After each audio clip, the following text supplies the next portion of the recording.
Namun, akhir-akhir ini Sekar mendapatkan kejadian yang tidak terduga. Saat dia sedang bercermin di depan kaca, dia sedang menyisir rambutnya, tiba-tiba terlihat bayangan hitam di belakang tubuhnya Sekar terlihat di depan kaca. Kemudian Sekar pun melihat ke belakang. Saat dia lihat ke arah belakang, secara perlahan-lahan, ya kosong, tidak ada apa-apa. Seketika bulu kuduknya Sekar ini merinding berdiri semua.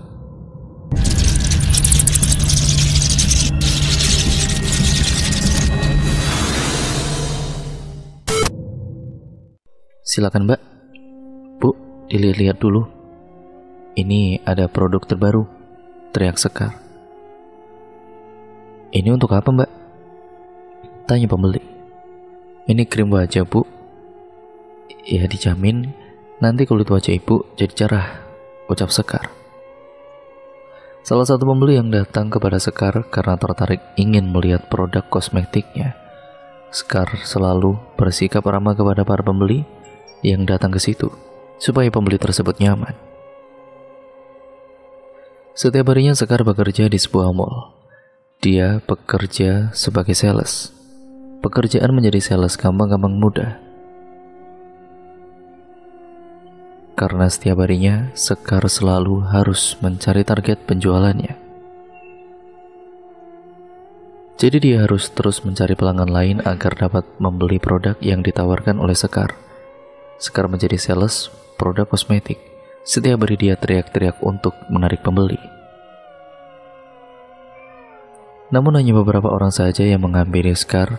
Kebanyakan yang menghampiri Sekar, mereka hanya penasaran, ingin melihat produk yang terbaru.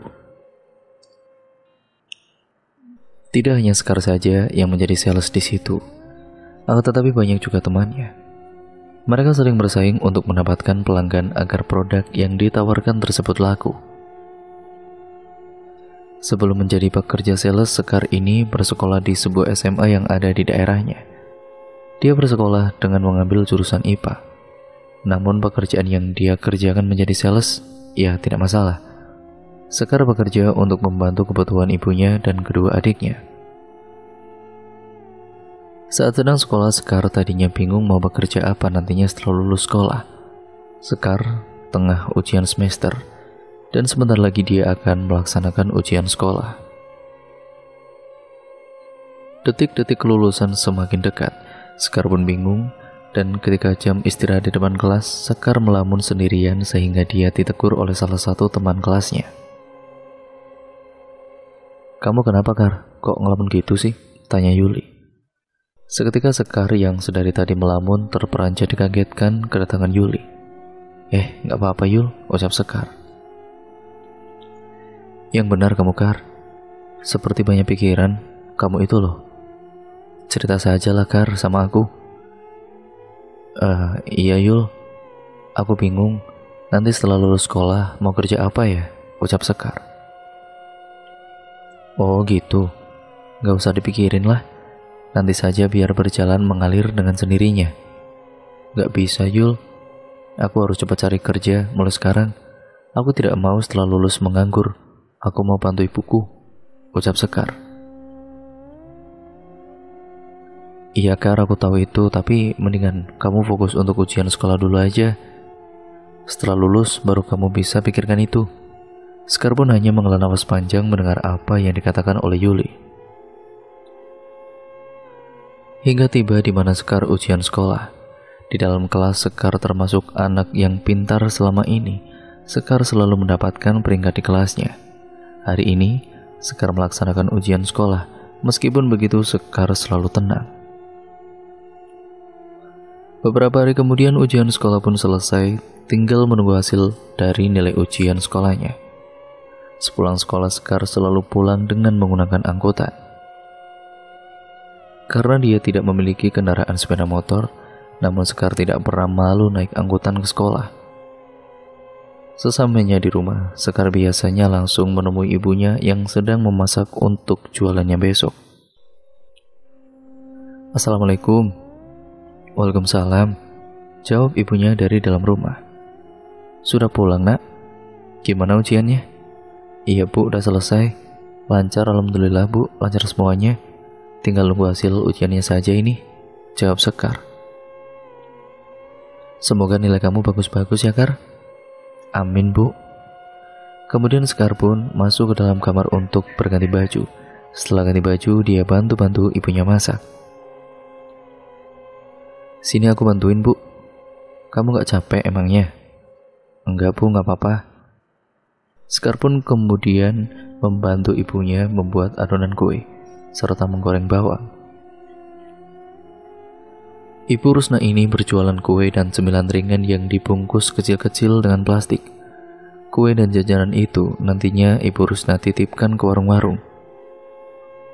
Kesehariannya Bu Rusna ini bekerja serabutan. Setiap pagi Bu Rusna mengirim kue dan jajanan ke warung. Kalau ada panggilan dari tetangga yang menginginkan jasa Bu Rusna, dia bersedia. Tapi kalau tidak, ya Bu Rusna hanya di rumah saja. Penghasilan yang didapat juga tidak menentu. Apalagi Bu Rusna harus membiayai sekolah ketiga anaknya. Tapi meskipun begitu, Bu Rusna selalu berusaha dan berdoa, hingga akhirnya Bu Rusna bisa menyekolahkan anak-anaknya. Meskipun uang jajan yang diterima Sekar dan ketiga adiknya tidak banyak, tapi mereka tidak ngeyel. Ketiga anaknya selalu mengerti dengan keadaan ibunya. Bapaknya Sekar sudah meninggal pada saat Sekar masih kelas 1 SMP. Bapaknya meninggal karena sakit komplikasi yang dideritanya.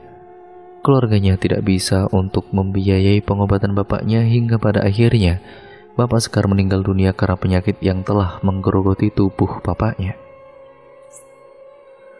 Bu Rusna terkadang jadi buruh cuci di rumah tetangga kalau ada yang menyewa jasanya, dan terkadang dia mulung barang-barang bekas untuk menambah-nambah penghasilan. Sekar malu karena tidak bisa membantu ibunya, karena waktunya susah, dia pulang sekolahnya itu sore. Jadi kalau mau bekerja, bantu ibunya tidak ada waktu, hanya dia membantu-bantu setiap sore hari untuk masak saja. Apalagi Ibu Rusna melarang keras Sekar untuk bekerja karena masih sekolah. Jadi setelah lulus sekolah nanti Sekar ingin sekali untuk mencari pekerjaan supaya bisa membantu ibunya. Singkat ceritanya, hari kelulusan sekolah pun tiba. Semua murid sangat menanti-nantikan hari kelulusan tersebut.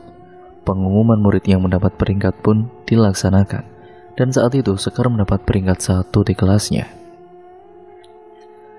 Setelah kelulusan Sekar ini langsung mencari pekerjaan kesana kemari. Dengan bekal ijazah lulusan SMA, dia berharap dapat pekerjaan yang layak.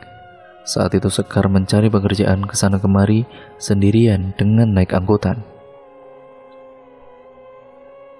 Dari pagi sampai sore dia keliling mencari pekerjaan, namun belum juga dia diterima. Lelah letih lesu dirasakan oleh Sekar. Ketika dia sedang berjalan di pinggir jalan, dia melihat sebuah taman kota. Akhirnya dia memutuskan untuk beristirahat terlebih dahulu di taman kota tersebut. Dengan langkah yang bermalas-malasan, Sekar menuju ke bangku yang ada di taman. Sekar duduk di bangku taman sembari melihat ke sekeliling dengan hiruk-pikuknya kota itu. Sore itu terlihat banyak orang yang berlalu lalang, entah orang sepulang kerja atau sekedar jalan-jalan. Dia melihat banyak sekali pedagang kaki lima di depan taman. Rasa dahaganya sangat terasa sekali, akan tetapi dia hanya bisa menelan ludah karena uang yang dibawa Sekar pas-pasan. Itu juga untuk bayar ongkos pulang naik angkutannya. Kalau uang itu dia gunakan untuk membeli minuman, ya dia tidak bisa pulang. Hari semakin petang, Sekar pun segera untuk pulang ke rumah, takut kemalaman. Jarak rumahnya dari kota itu sekitar 20 menitan dengan naik angkutan umum. Sesampainya di rumah, Sekar merasa malu karena belum mendapatkan pekerjaan. Assalamualaikum. Waalaikumsalam, sahut Ibu Rusna dengan membukakan pintu. Gimana, Kar? Kamu udah dapat kerjaan? Loh, kamu kenapa kok wajahnya lesu seperti itu? Kamu capek ya? Ya udah, masuk dulu, cecar Ibu Rusna. Belum, Bu. Aku sudah kesana kemari, tapi belum dapat juga. Aku mandi dulu ya, Bu, ucap Sekar sembari beranjak pergi ke kamar mandi.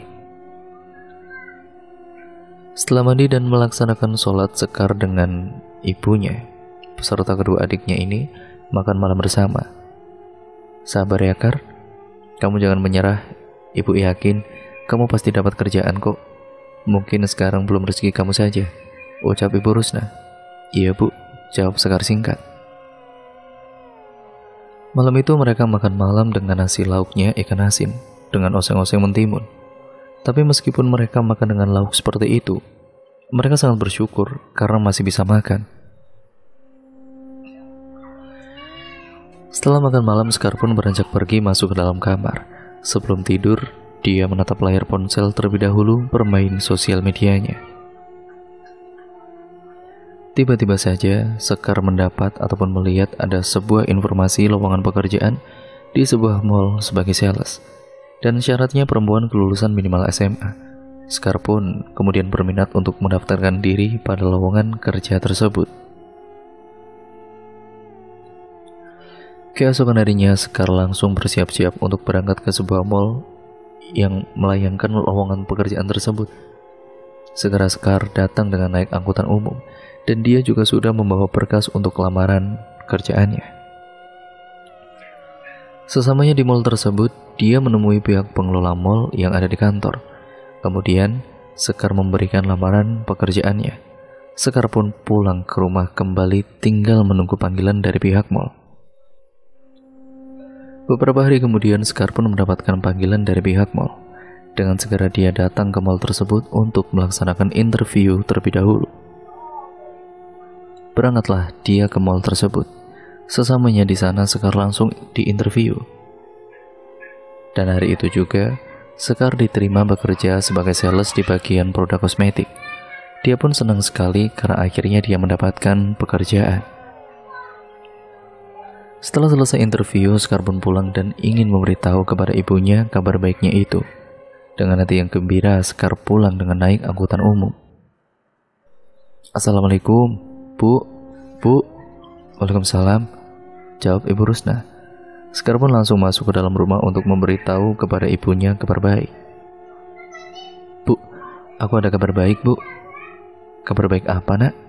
Aku mulai besok sudah masuk kerja, Bu. Wah, alhamdulillah. Kamu kerja di mana, Sekar? Tanya ibunya. Aku kerja di mall kota, Bu. Jadi sales. Semoga kamu betah ya, Sekar. Iya, Bu, jawab Sekar dengan singkat. Keesokan harinya, Sekar mulai berangkat ke mall. Di hari pertamanya dia datang lebih awal karena takut terlambat. Hari pertama tersebut, Sekar di training terlebih dahulu dan diberitahu bagaimana cara kerjanya. Hari berganti minggu, minggu berganti bulan, tetap saja produk yang ditawarkan oleh Sekar kepada pengunjung mall tidak kunjung laku-laku. Sampai dia itu bingung harus bagaimana cara menarik pembeli. Akan tetapi Sekar tidak menyerah, dia memiliki akal untuk dapat menarik pembeli. Hingga beberapa pengunjung mall tersebut menghampiri ke arah Sekar untuk melihat produk kosmetik itu. Sekar menjelaskan dengan detail fungsi dari produk yang ditawarkan tersebut dengan sebaik mungkin, supaya customer tersebut tertarik untuk membeli produk kosmetik. Banyak yang mendekat menghampiri Sekar karena ingin melihat dan penasaran, tapi jarang sekali orang yang membeli produk kosmetik tersebut. Sekar tetap saja tidak mendapatkan target setiap harinya. Jadi gaji yang diterima oleh Sekar tidak banyak. Jika Sekar mencapai target setiap harinya, dia akan mendapatkan bonus gaji dan juga gaji yang lebih besar dari biasanya. Bahkan kalau Sekar selalu target tiap harinya, dia bisa naik jabatan. Tapi meskipun begitu, Sekar tidak menyerah. Dia keliling ke seluruh untuk menawarkan produknya. Lumayan setelah keliling seluruh mall, ada 1-2 pembeli yang tertarik membeli produk kosmetik Sekar. Itulah akal yang dipakai Sekar dengan cara berkeliling ke seluruh mall. Dan tidak sia-sia produk kosmetik yang ditawarkan dia itu laku beberapa. Singkat ceritanya, uang gaji dari Sekar selalu diberikan semuanya kepada ibunya untuk biaya kebutuhan sehari-hari dan biaya sekolah kedua adiknya. Sekar hanya mengambil gajinya untuk biaya ongkos saja. Hingga suatu ketika, saat dia sedang berkeliling seluruh mall menawarkan produk kosmetiknya, dia berpapasan dengan temannya waktu SMA dulu. Temannya itu rumahnya beda di desa sebelah. Dulunya mereka sangat akrab. Waktu itu Rere berjalan sendirian di mall dengan membawa barang pakaian di tangannya. Sekar melihat barang-barang yang dibeli oleh Rere itu terlihat mewah-mewah dan juga branded. Padahal setahu Sekar, Rere itu dulunya anak orang yang kurang mampu dan mungkin sekarang dia sudah sukses. Mereka pun saling bertegur sapa. Rere? Sekar, kamu kerja di sini sekarang? Kerja apa? Tanya Rere. Iya Re, aku kerja jadi sales produk kosmetik nih. Oh iya, kamu sudah sukses sekarang ya Re, kelihatannya. Rere pun tersenyum menatap ke arahnya Sekar. Kita udah lama sekali gak pernah ketemu ya Kar. Kamu apa kabar? Tanya Rere.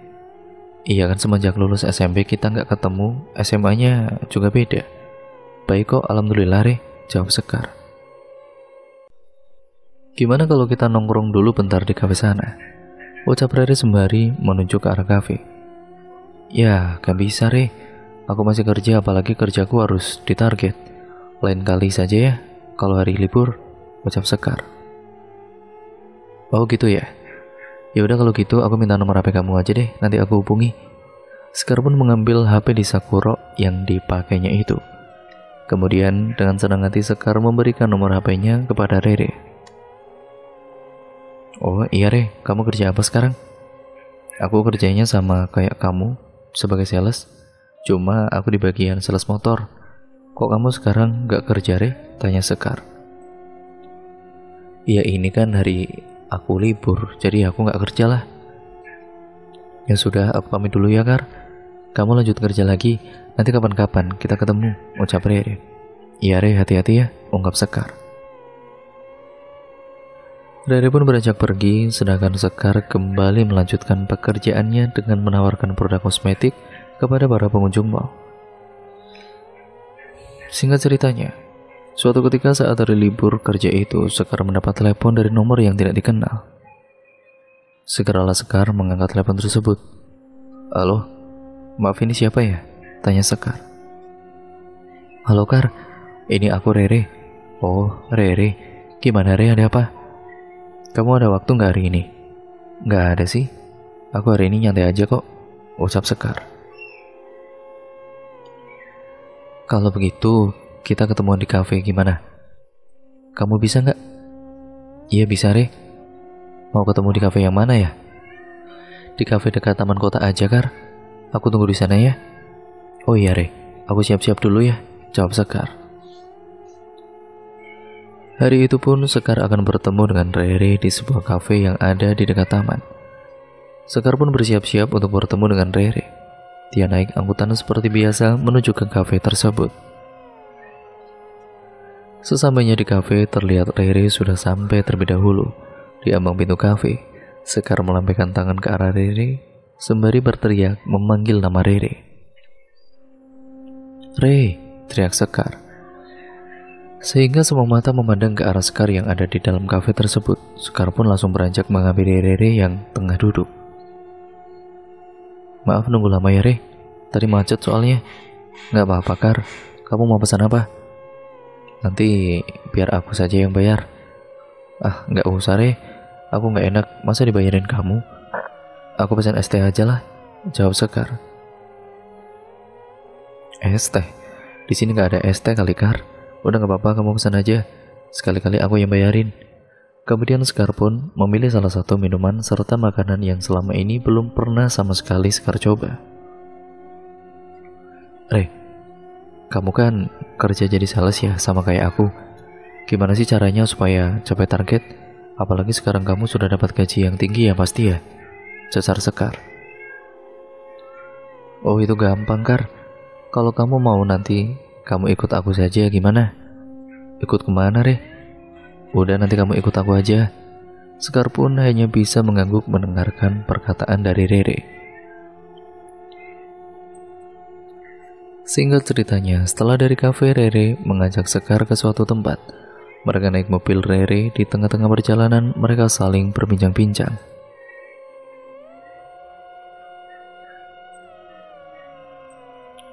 Ini mobil kamu Re? Iya Kar. Kenapa? Wah, hebat banget kamu Re, bisa beli mobil sendiri. Rere pun hanya tersenyum lebar kepada Sekar. Perjalanan yang mereka tempuh untuk menuju ke tempat yang dituju oleh Rere sekitar 2 jam perjalanan. Beberapa jam kemudian, akhirnya mereka pun sampai di tempat yang mereka tuju. Mereka parkir mobil di depan halaman rumah yang terlihat mewah dan megah. Ayo masuk, Kar. Ini rumah siapa, Re? Sudah, nanti kamu juga tahu sendiri kok. Mereka berdua pun segera menyambangi rumah mewah tersebut. Permisi, ucap Rere sembari mengetuk pintu. Terdengar suara pintu dibuka. Neng Rere, silakan masuk Neng. Ajak temannya juga, ucap Mbah Romo. Mereka berdua pun akhirnya masuk ke dalam rumahnya Mbah Romo. Saat Sekar masuk ke dalam rumah tersebut, dia tercengang ketika melihat semua perabotan yang ada di dalam rumah tersebut sangat mewah sekali. Gimana ini? Ada apa Neng Rere? Tanya Mbah Romo. Biasa Mbah, saya mau nambah pasang lagi satu. Mendengar dari perkataan Rere, Sekar belum paham apa yang dimaksud. Kalau begitu, ayo kita masuk ke dalam ruangan ritual, ucap Mbah Romo. Mereka pun masuk ke dalam ruangan ritual beserta dengan Sekar, dia juga ikut. Terlihat di dalam ruangan tersebut, semua interiornya berwarna hitam, serta ada kemenyan yang dibakar dan juga beberapa sesajen, serta ada keris-keris pusaka yang benar-benar keramat, terpajang di dinding ruangan tersebut. Sekar langsung merinding ketika masuk ke dalam ruangan itu. Kamu sudah melakukan puasa mutih kan? Seperti biasa serta puasa ngeblong 3 hari. Sudah Mbah, saya sudah paham, ucap Rere. Sekar hanya bisa memperhatikan saja melihat apa yang akan dilakukan oleh Rere. Kemudian Mbah Romo mengambil sebuah benda kecil yang ada di sebuah nampan yang terbuat dari emas. Benda tersebut bentuknya seperti beras kecil, namun berwarna putih gemerlap. Lalu Mbah Romo merapalkan mantranya ketika memasukkan benda tersebut ke bagian alis Rere. Sekar bergidik ngeri dan merinding ketika melihat Rere ternyata sedang memakai susuk. Tiba-tiba saja saat Mbah Romo memasukkan susuk berlian tersebut ke dalam bagian alis Rere, hembusan angin kencang masuk ke dalam ruangan ritual tersebut. Bulu kuduk Sekar yang menyaksikan seketika berdiri merinding. Setelah selesai melakukan ritual, Rere memberikan sebuah amplop berwarna coklat yang tebal kepada Mbah Romo. Ini Mbah, maharnya. Terima kasih ya Mbah, ucap Rere. Gimana Kar? Apa kamu tertarik untuk pasang susuk seperti aku? Dengan pasang susuk, semua pengunjung pasti akan tertarik dan membeli produk-produk kamu. Selama ini aku seperti ini, makanya aku bisa sukses Kar, ucap Rere. Seketika di sana Sekar berpikir keras antara mau melakukan hal tersebut atau tidak, karena dia tidak berani. Tapi dia itu butuh sebagai penarik pengunjung untuk membeli produk yang ditawarkan Sekar. Entah setan apa yang merasuki ke dalam tubuh Sekar sehingga Sekar memiliki niat untuk ikut memasang susuk sama seperti dengan Rere. Tapi dia bingung karena tidak memiliki biaya untuk maharnya. Tapi aku nggak ada uang Re untuk bayar maharnya. Udah gampang, itu kamu nanti pakai duit aku saja dulu. Kalau kamu sudah mendapatkan uang banyak, kamu bisa kembalikan kepadaku, ucap Rere. Terima kasih ya Re. Kalau begitu, aku mau coba deh pasang susuk. Nah gitu dong. Ini Mbah teman saya mau pakai susuk juga katanya, ucap Rere kepada Mbah Romo. Mbah Romo pun tertawa mendengarnya. Lalu Mbah Romo memberikan syarat terlebih dahulu sebelum melaksanakan ataupun melakukan pasang susuk. Kamu harus melakukan puasa mutih terlebih dahulu selama 7 hari, dan setelahnya kamu harus puasa ngeblong 3 hari, ucap Mbah Romo. Maksudnya gimana Mbah? Aku nggak paham Mbah. Puasa mutih itu kamu hanya boleh makan nasi putih dan minum air putih saja, tidak boleh yang berasa-rasa dan berwarna. Sedangkan puasa ngeblong kamu tidak boleh makan, tidak boleh minum selama 3 hari berturut-turut, jelas Mbah Romo. Baik Mbah, Lalu kapan ritual akan dilakukan? Tanya Sekar. Kamu datang lagi ke sini pada saat hari Jumat Legi, ucap Mbak Romo. Setelah paham dan mengerti apa yang dikatakan oleh Mbak Romo, Sekar dan Rere pun kemudian pulang terlebih dahulu untuk nantinya hari Jumat Legi datang kembali ke sana. Singkat ceritanya, Sekar pun mulai melakukan puasa muti terlebih dahulu selama 7 hari. Saat bekerja, dia terasa lemas karena makan dan cuma minum, hanya sedikit saja. Sehingga ketika bekerja dia tidak banyak bicara karena takut kelelahan jika teriak-teriak. Hingga setelah puasa mutih selama 7 hari telah selesai dilakukan oleh Sekar, dia pun kemudian melanjutkan kembali dengan puasa ngeblong seperti yang sudah dijelaskan oleh Mbah Romo waktu itu. Namun, karena puasa ngeblong 3 hari ini tidak boleh makan dan minum sama sekali, Sekar pun izin tidak berangkat bekerja dengan alasan sakit. Padahal dia sedang melakukan puasa 3 hari tanpa makan, tanpa minum. Dia memilih tidak berangkat bekerja selama 3 hari itu karena takut nantinya dia tidak kuat pada saat bekerja ketika menawarkan produk kepada para pengunjung mal itu. Ibu Rusna sebagai ibunya Sekar tidak mengetahui akan hal itu. Beliau pikir kalau Sekar memang sedang sakit dan dia tidak mau makan sama sekali.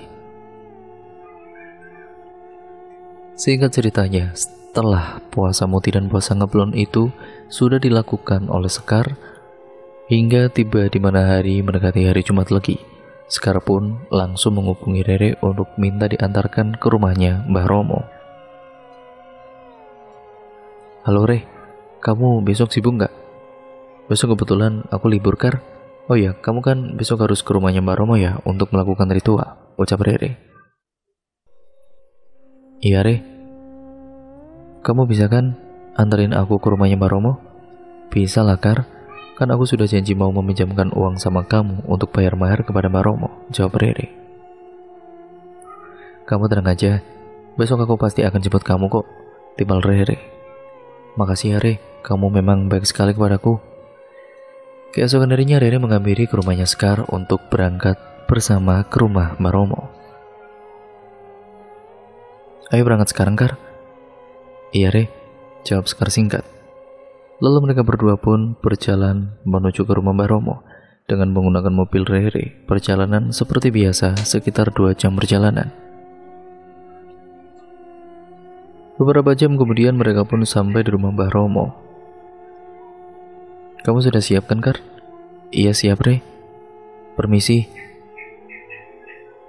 Lalu beberapa saat kemudian Mbah Romo datang dengan membukakan pintu. Ayo masuk Neng, ucap Mbah Romo, dan kemudian mereka pun masuk ke dalam ruangan ritual langsung. Gimana? Kamu sudah siap? Kamu sudah melakukan puasa kan? Sudah Mbah. Sebelum melakukan ritual, Mbah Romo mengajak Sekar untuk mandi suci terlebih dahulu dengan menggunakan kembang 7 rupa. Sekar pun mengikuti apa saja yang dipinta oleh Mbah Romo. Sekar dibawa Mbah Romo ke kamar mandi dan Rere pun ikut melihat ritual mandi kembang 7 rupa itu. Sekar kemudian diguyur dengan menggunakan air kembang 7 rupa oleh Mbah Romo sembari Mbah Romo merapalkan mantranya. Setelah dilakukannya mandi kembang 7 rupa, lalu mereka kembali lagi ke dalam ruangan ritual. Seketika Mbah Romo pun langsung membakar kemenyan untuk melakukan ritual dengan membacakan mantra untuk memanggil kodam yang nantinya akan dimasukkan ke dalam susuk yang akan dipasang kepada Sekar. Ritual tersebut dilakukan pada hari Jumat Legi, karena sesuai dengan weton tanggal lahir Sekar yang sebelumnya sudah ditanyakan langsung oleh Mbah Romo. Weton lahirnya Sekar sesuai dengan hari baiknya untuk memasang susuk. Saat sedang melakukan ritual pemanggilan kodam, seketika di dalam ruangan ritual tersebut ada hembusan angin kencang yang datang serta bau busuk yang menghampiri ke dalam ruangan tersebut. Sontak Sekar dan Rere yang ada di dalam ruangan tersebut merinding, bulu kuduknya berdiri.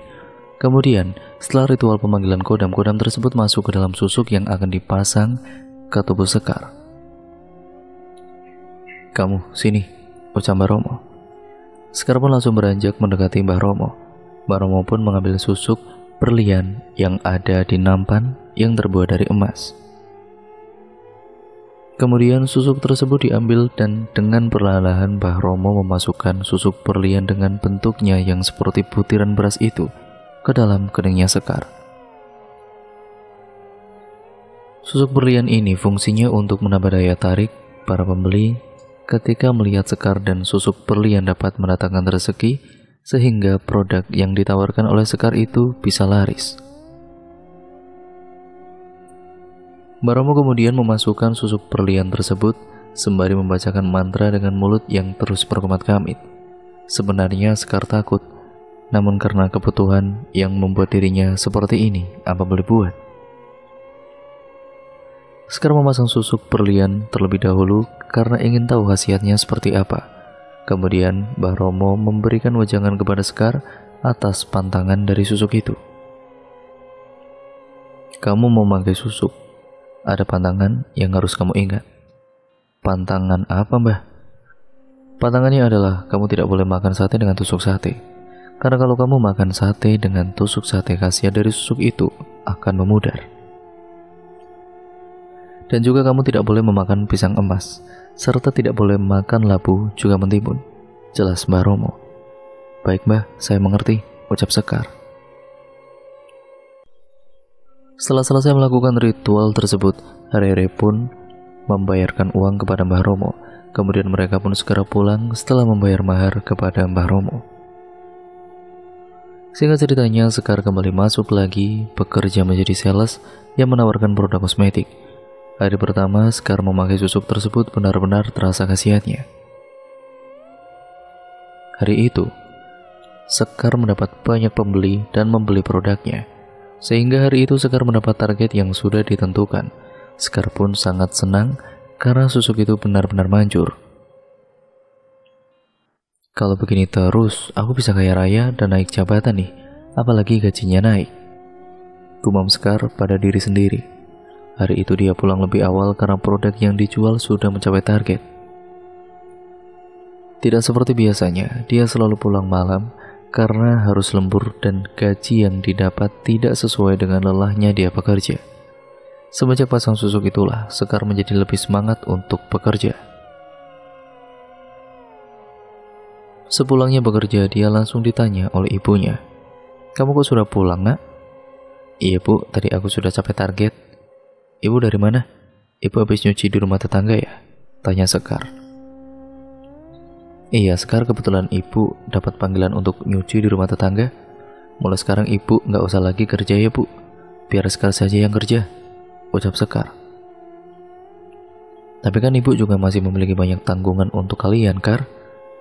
Ibu sekarang menjadi tulang punggung menggantikan bapakmu. Sudah, biar aku saja yang jadi tulang punggung ibu. Ibu mulai sekarang jangan kerja," ucap Sekar. Seketika Ibu Risna meneteskan air matanya terharu mendengar apa yang diucapkan oleh Sekar. Sekar rela menjadi tulang punggung demi kebahagiaan ibu dan adik-adiknya. Singkat ceritanya, beberapa bulan berlalu. Sekar setiap harinya selalu target dalam bekerja, sehingga Sekar mendapatkan uang gajian yang sangat besar. Bahkan baru beberapa bulan saja Sekar sudah bisa merenovasi rumah orang tuanya. Dan juga sekarang Sekar sudah bisa membeli motor sendiri. Motor dari hasil kerjanya itu dipakai berangkat kerja setiap hari. Bahkan Sekar sekarang dapat membeli barang apa yang diinginkannya. Karena sekarang Sekar sudah dipindah jabatan lebih tinggi. Ibunya pun bangga melihat kesuksesan anaknya itu. Selama ini Sekar telah bekerja dengan sangat keras. Namun akhir-akhir ini Sekar mendapatkan kejadian yang tidak terduga. Saat dia sedang bercermin di depan kaca, dia sedang menyisir rambutnya, tiba-tiba terlihat bayangan hitam di belakang tubuhnya Sekar terlihat di depan kaca. Kemudian Sekar pun melihat ke belakang. Saat dia lihat ke arah belakang secara perlahan-lahan, ya kosong, tidak ada apa-apa. Seketika bulu kuduknya Sekar ini merinding berdiri semua. Dia pun bergegas untuk tidur dan menarik selimutnya. Saat dia ingin beranjak tidur, Sekar sudah memejamkan kedua matanya. Namun Sekar masih tidur ayam-ayaman. Tiba-tiba saja dia mendengar ada suara yang memanggil namanya. Sekar, Sekar. Sontak Sekar pun terperanjat dan membuka kedua matanya. Saat itu dia langsung keringat dingin merinding ketakutan. Tidak hanya itu, dia mendengar ada suara tapakan kaki yang berjalan menghampiri ke arah kasur. Plak, plak, plak. Sekar begitu sangat ketakutan. Dengan napas yang tidak beraturan dan tubuh yang merinding, bulu kuduk berdiri semua disertai keringat dingin. Waktu itu selimut ditarik oleh Sekar sehingga semua tubuhnya terbenam di dalam selimut tersebut. Ketika dirasa suara-suara tersebut sudah menghilang, Sekar pun membuka selimutnya dengan perlahan-lahan. Saat dia membuka selimut yang menutupi kepalanya, seketika Sekar terkejut karena tiba-tiba saja di atas kepalanya tepat ada sosok perempuan dengan wajah hancur, penuh dengan darah. Baunya sangat busuk menyeruak di hidungnya Sekar. Sosok itu matanya tinggal satu dan darah bercucuran. Seketika tubuhnya Sekar kaku, tidak bisa digerakkan dan mulutnya terasa terkunci. Dia ingin berteriak namun tidak bisa karena tidak kuat melihat sosok itu. Akhirnya Sekar pun kemudian pingsan. Dia pingsan tidak sadarkan dirinya sampai pagi. Pagi itu tubuhnya Sekar terasa lemas, akan tetapi dia harus tetap berangkat bekerja. Saat Sekar sedang bekerja, teriak-teriak menawarkan produk dagangannya, tiba-tiba saja dia melihat ada sosok wanita yang sedang berdiri namun tidak menempel dengan lantai menatap ke arah Sekar. Sosok itu yang dia lihat tadi malam di kamarnya. Namun Sekar tidak terlalu menghiraukan sosok itu karena dia sedang sibuk menjelaskan produk kepada para pembeli. Singkat ceritanya, rezeki yang didapat oleh Sekar semakin berlimpah hingga dia sekarang sudah bisa membeli mobil sendiri seperti Rere. Hingga suatu ketika Sekar ini menemui Rere untuk membayar hutangnya, yang kepada Rere yang pada waktu itu kan dia pinjam untuk biaya mahar pasang susuk berlian. Mereka bertemu di sebuah kafe pada saat pertama kali mereka bertemu di kafe itu. Kar, ada apa? Tumben banget kamu ngajak aku ketemuan. Iya Re, aku mau mengembalikan uang yang kamu pinjami sama aku dulu, ucap Sekar. Oh gitu, gak usah lah, aku ikhlas kok. Ah, enggak lah, aku mau bayar aja, aku kan sudah janji. Lalu Sekar mengembalikan uang yang ada di dalam tasnya kemudian diberikan kepada Rere. Ini Re, uangnya, makasih ya Re, ucap Sekar pada kali itu. Ya udah sama-sama. Oh ya, sekarang kamu sudah bisa beli mobil sendiri ya? Iya Re, alhamdulillah nih. Lalu mereka pun saling berbincang-bincang di kafe tersebut. Saat itu Sekar pulang sore hari, langit terlihat sudah petang, akan tetapi Sekar baru pulang. Dan sesampainya di rumah Sekar langsung mandi. Saat dia sedang mandi, tiba-tiba Sekar mendengar ada suara wanita yang sedang nyanyi sinden. Seketika bulu kuduk Sekar berdiri merinding.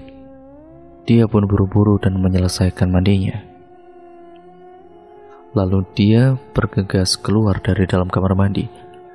Saat dilihat ternyata tidak ada siapa-siapa. Kemudian dia langsung tergopoh-gopoh masuk ke dalam kamar. Setelah ganti baju seperti biasanya, Sekar bercermin terlebih dahulu di depan kaca untuk menyisir rambutnya. Saat dia sedang bercermin, tiba-tiba saja dia melihat ada sekelebatan bayangan hitam lagi dari depan cermin. Dan bayangan hitam itu melintas di belakang tubuhnya Sekar. Sontak Sekar terkejut, dia membalikkan tubuhnya untuk melihat ke arah belakang. Namun saat dilihat ternyata tidak ada siapa-siapa, akan tetapi ketika Sekar membalikkan tubuhnya kembali ke hadapan cermin, dia terkejut. Wajahnya di depan cermin sangat hancur, penuh dengan borok atau koreng yang bernanah dan penuh darah. Sontak Sekar pun kemudian pingsan tidak sadarkan diri. Ibu Rusna yang saat itu akan memanggil Sekar untuk makan malam, beliau terkejut ketika masuk ke dalam kamar melihat Sekar jatuh pingsan di lantai. Sekar, ya Allah Sekar, kamu kenapa nak? Teriak Ibu Rusna. Karena Bu Rusna tidak kuat untuk mengangkat tubuhnya Sekar, akhirnya Bu Rusna membiarkan Sekar di lantai dan Bu Rusna berusaha membangunkan Sekar dengan mengolesi minyak kayu putih pada hidungnya Sekar.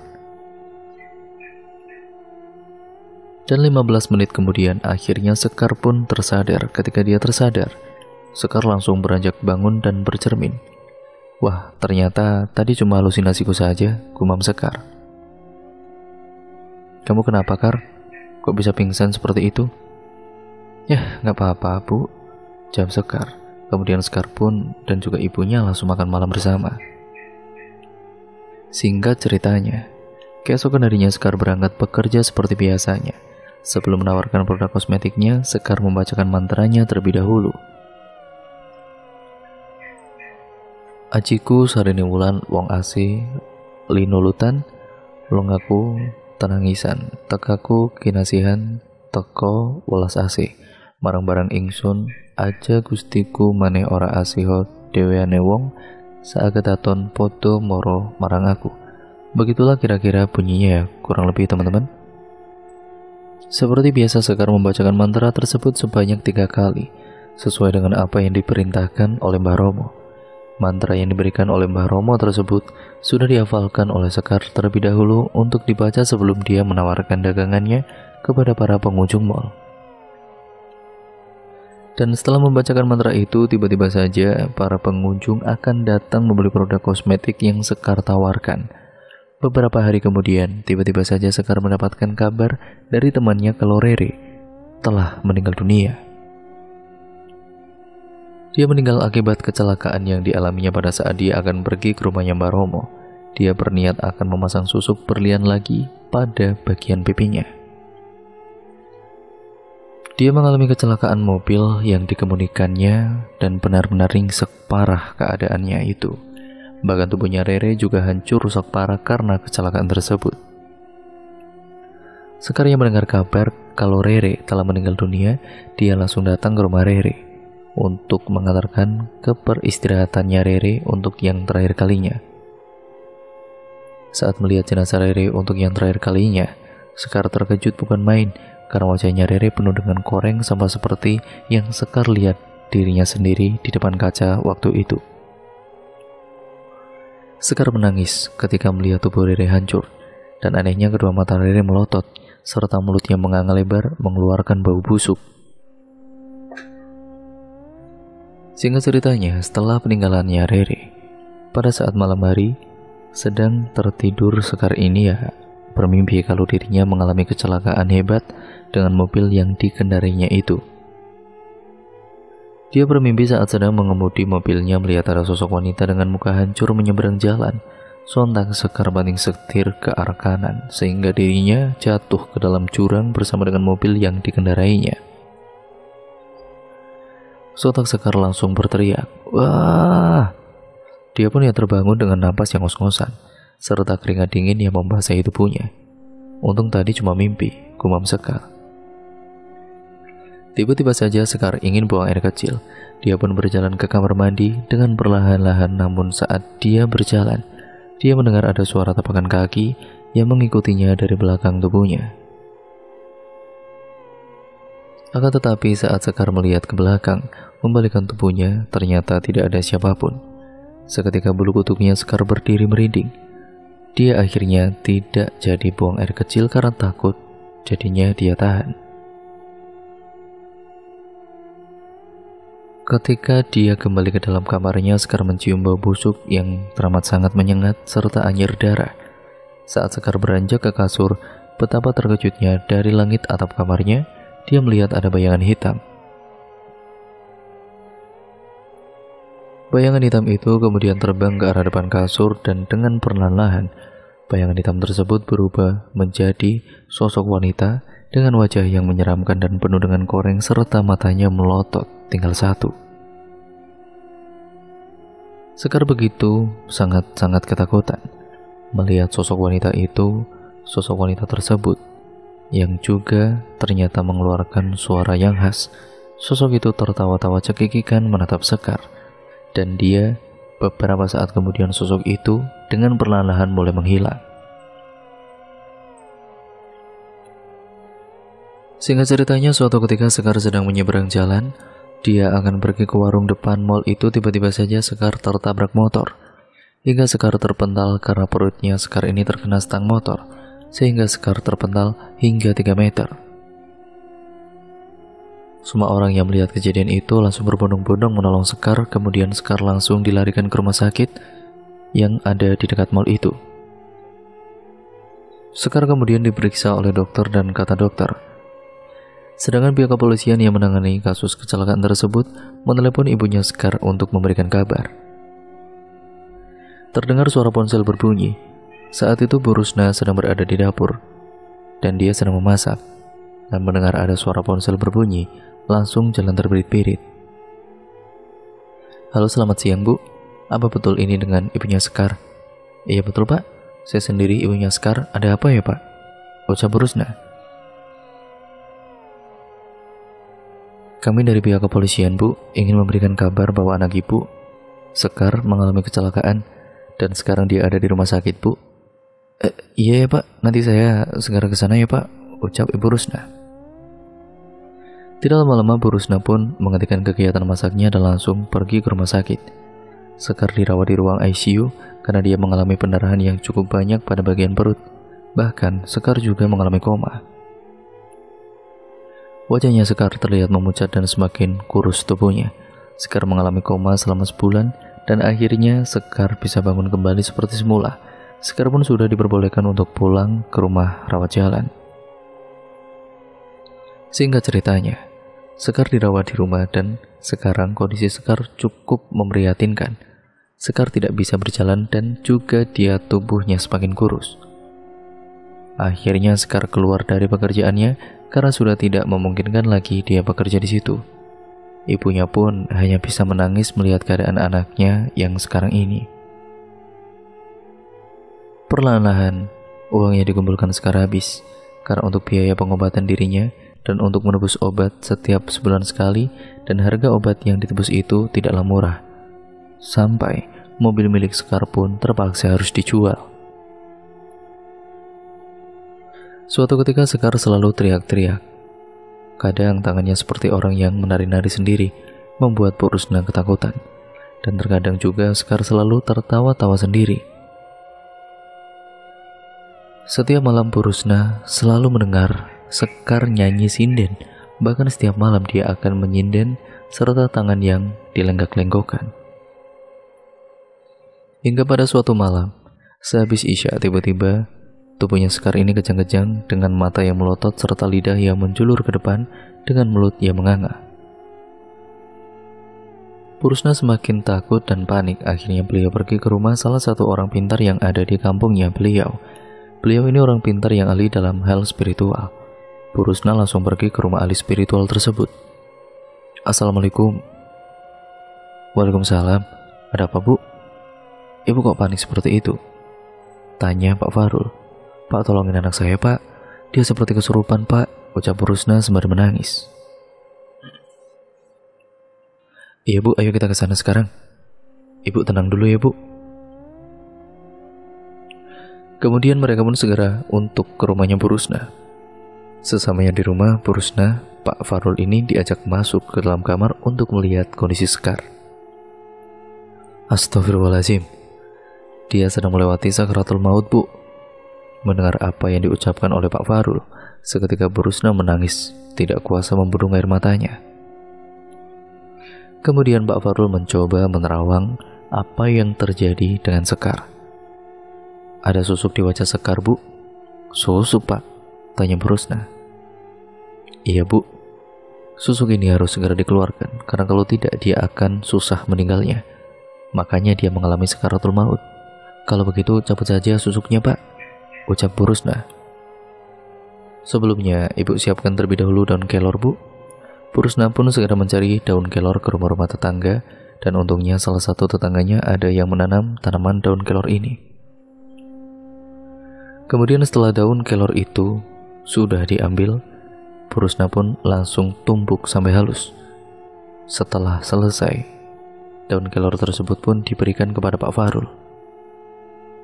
Ini Pak, daun kelornya sudah siap. Pak Farul, dia akan segera mengeluarkan susuk yang ada di kening Sekar. Sebelum dikeluarkan kening Sekar, diolesi dulu dengan tumpukan daun kelor yang tadi itu. Lalu Pak Farul sembari membacakan ayat-ayat suci Al-Quran untuk meruqyah tubuh Sekar. Ketika Pak Fahrul membacakan ayat-ayat suci Al-Quran, tiba-tiba saja tubuh Sekar semakin kejang-kejang. Sosok yang ada di dalam tubuhnya Sekar tersebut memberontak. Pak Fahrul terus membacakan doa-doa untuk mengusir kodam yang sudah menempel dengan tubuh Sekar itu. Setelah sosok yang ada di dalam tubuh Sekar itu sudah keluar, kemudian Pak Fahrul melepaskan daun kelor tersebut dan mulai mengeluarkan susuk yang ada di kening Sekar. Saat mengeluarkan susuk berlian di dalam tubuhnya, nah, sama seperti kita mengeluarkan jerawat. Namun, ketika mengeluarkan susuk, Pak Fahrul terus membacakan doa-doa. Susuk berlian ini, Bu, memakai susuk berlian ini biasanya kegunaannya untuk memikat atau bisa untuk penglarisan. Dan sosok kodam yang ada di dalam tubuh Sekar ini yang ditugaskan untuk memperlancar rezeki Sekar, ucap Pak Fahrul. Bu Rusna hanya bisa menangis dan nyesek sakit hati, tidak menyangka apa yang telah dilakukan Sekar selama ini. Dan setelah susuk berlian tersebut sudah dikeluarkan, Pak Fahrul berbisik ke telinga Sekar. Pak Fahrul membacakan syahadat dan beberapa saat kemudian Sekar mengembuskan napas terakhirnya. Innalillahi wa inna ilaihi raji'un, ucap Pak Fahrul. Bu Rusna masih tidak menyangka Sekar telah meninggal dunia secepat ini. Pagi harinya jenazah Sekar akan dimakamkan dan andainya wajah Sekar jadi penuh dengan koreng, serta keadaan kedua matanya masih tetap melotot dengan mulutnya menganga dan lidahnya menjulur keluar. Meskipun demikian, jenazah Sekar tetap akan dimakamkan karena keadaannya sudah tidak bisa dikembalikan seperti semula. Sehingga ceritanya, Ibu Rusna sekarang kembali seperti dulu lagi bekerja sebagai penjual kue dan jajanan ringan. Serta kadang menjadi buruh cuci, ya karena beliau ini harus membiayai anak-anaknya sekolah. Meskipun begitu, Bu Rusna harus ikhlas menerima kenyataan. Bu Rusna masih tidak menyangka kalau anaknya berani memasang susuk seperti itu. Tapi mau bagaimana lagi, semua sudah terlanjur dan sudah terjadi. Dari cerita ini, kita bisa ambil hikmah dan pembelajarannya. Ingat, semua rezeki sudah ada yang mengatur. Tidak usah takut, tetap berdoa dan berusaha saja. Serahkan semuanya kepada Allah Subhanahu wa Ta'ala. Karena hanya Allah Subhanahu wa Ta'ala yang memberikan rezeki, dan jangan pernah terjerumus dengan hal-hal yang dibenci oleh Allah. Siapa yang menanam, dialah yang akan menuai hasilnya. Dan cerita pada akhirnya selesai sampai di sini ya teman-teman. Terima kasih untuk kalian semua yang sudah menyimak video kali ini dan cerita kali ini. Semoga kalian terhibur dan mohon maaf apabila banyak salah kata. Semoga kalian bisa mengambil hikmah di setiap peristiwa yang terjadi di video kali ini dan cerita kali ini. Sekian, terima kasih untuk kalian yang belum subscribe channel ini dan nyalakan tombol lonceng notifikasinya. Serta terima kasih atas dukungan kalian selama ini, karena channel ini bisa berkembang menjadi sebesar ini berkat kalian juga. Sekian, terima kasih ya teman-teman. Kurang lebihnya mohon maaf. Video ini saya akhiri. Wassalamualaikum warahmatullahi wabarakatuh.